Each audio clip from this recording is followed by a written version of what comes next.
Saudara-saudaraku sekalian, saya mengajak saudara untuk berani percaya kepada Allah. Banyak orang merasa sudah percaya kepada Allah, tetapi percayanya belumlah percaya yang benar. Belum percaya yang benar. Di dalam kitab suci kita, Alkitab, ditunjukkan kepada kita satu sosok, yaitu Abraham.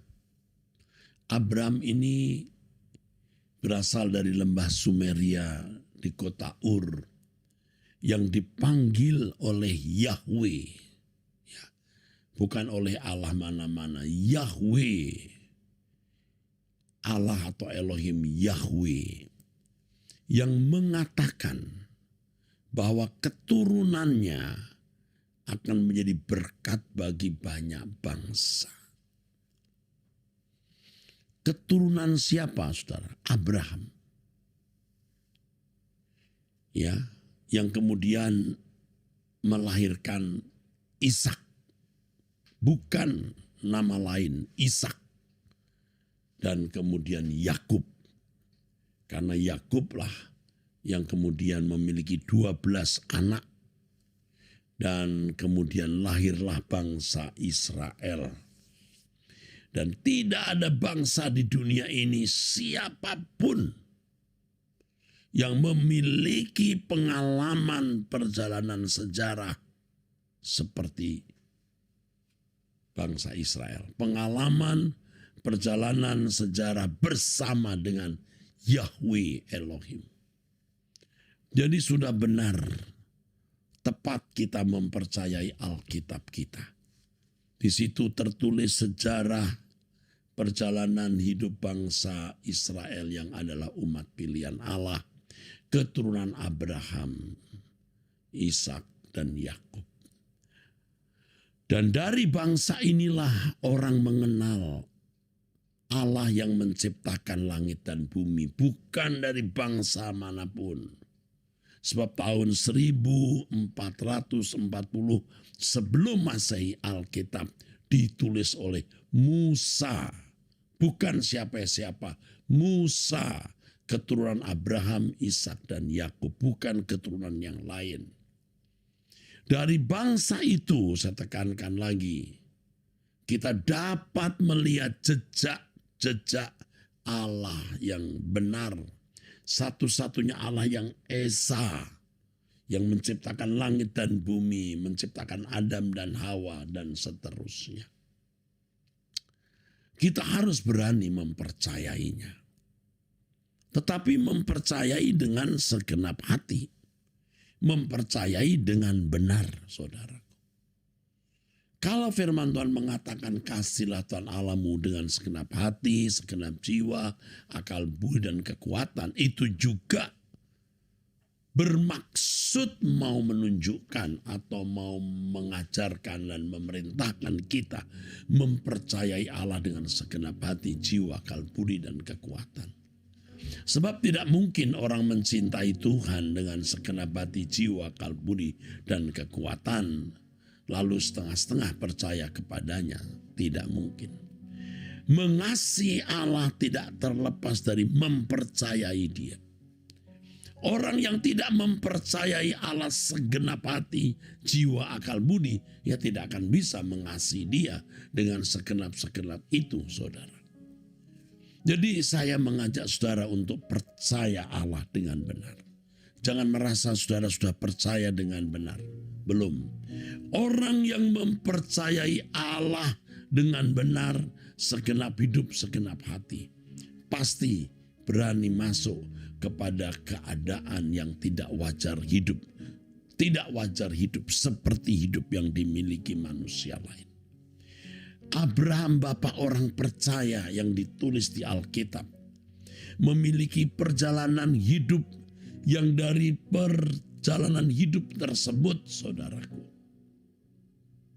Dari perjalanan hidup tersebut, saudara, kita bisa melihat keyakinannya akan Allah, percayanya kepada Allah. Ia diperintahkan meninggalkan Ur Kasdim. Tidak ragu-ragu dia meninggalkan Ur Kasdim.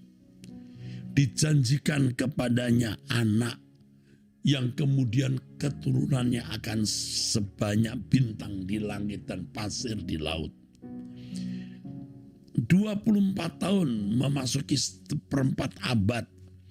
Abraham harus menunggu kelahiran anaknya. Dia setia menunggu. Coba lihat saudara. Perjalanan panjang saudara. Tidak memiliki anak saudara. Ya walaupun ada kegagalan di dalam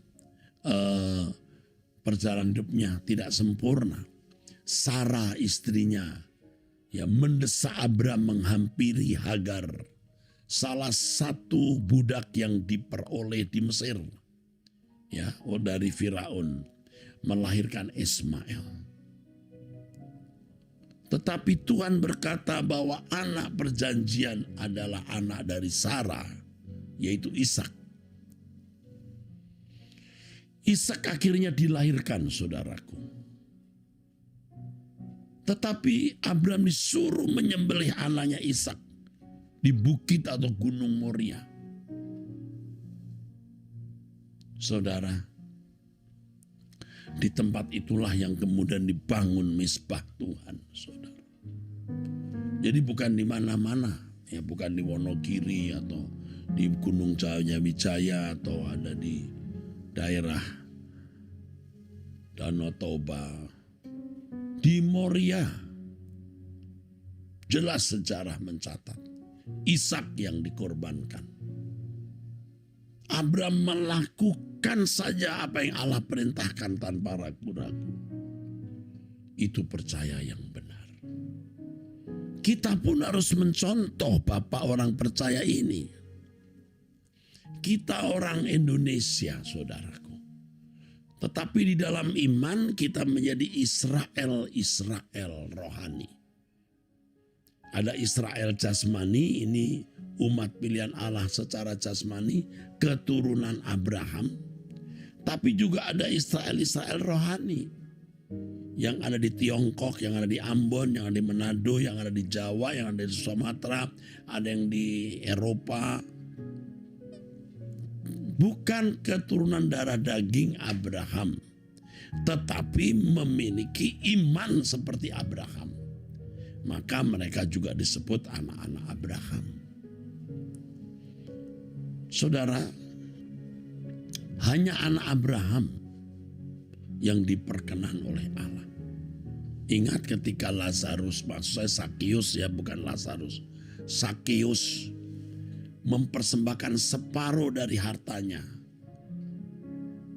Maksud saya memberikan separuh dari hartanya kepada orang miskin. Dan jika ada orang yang pernah dia peras, dia kembalikan 4 kali lipat. Coba lihat sejarah hidup dari orang-orang yang mengikuti teladan Abraham. Lihat, bukan orang-orang yang sekedar melakukan ritual penyembahan kepada Allah. Tapi perilaku dan tindakannya yang ekstrim seperti Zakius ini. Lalu Tuhan Yesus mengomentari apa terhadap tindakan Zakius? Telah terjadi keselamatan di rumah ini karena dia juga anak Abraham. Kenapa? Karena tindakannya ini tindakan Abraham. Yang kalau untuk Tuhan all out. Untuk Tuhan all out. Untuk Tuhan all out. Ekstrim fanatik. Bukan ekstrim bodoh. Yang membuat orang lain celaka, mendatangkan teror dan penderitaan. Ekstrim kita adalah ekstrim mencintai Tuhan, mengasihi sesama, tidak membalas kejahatan dengan kejahatan, tidak banyak mulut, diam, mengalah, memberi perhatian kepada orang miskin tanpa berkoar-koar, tanpa berbicara-bicara, diam.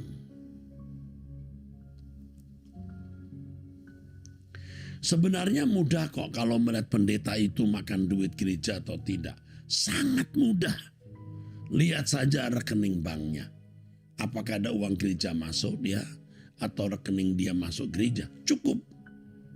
Tetapi tidak perlu tentu dibukakan, ini confidential, ya confidential, nanti saja Di kekekalan baru dibongkar, baru dibuka apa yang dilakukan oleh masing-masing kita.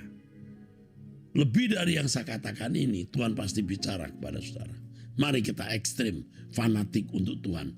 Ekstrim fanatik yang positif, yang mendatangkan damai sejahtera bagi masyarakat, bagi lingkungan kita. Membagi roti kita untuk sesama, melindungi yang lemah, mengangkat yang jatuh, membebat yang luka. Dan itulah tindakan iman untuk kesenangan hati Tuhan. Amin. Terima kasih untuk firman-Mu Bapa. Terpujilah bagimu Bapa, hormat kami. Dalam nama Tuhan Yesus Kristus Bapa, kami bersyukur, kami berdoa. Amin. Saudara, hari ini jam 6 melalui Truth ID kita dilayani oleh Bapak Pendeta Hari Zanuza dengan tema mengapa kita tidak sejalan, sepikir, dan sekehendak saja. Tuhan memberkati saudara-saudara sekalian.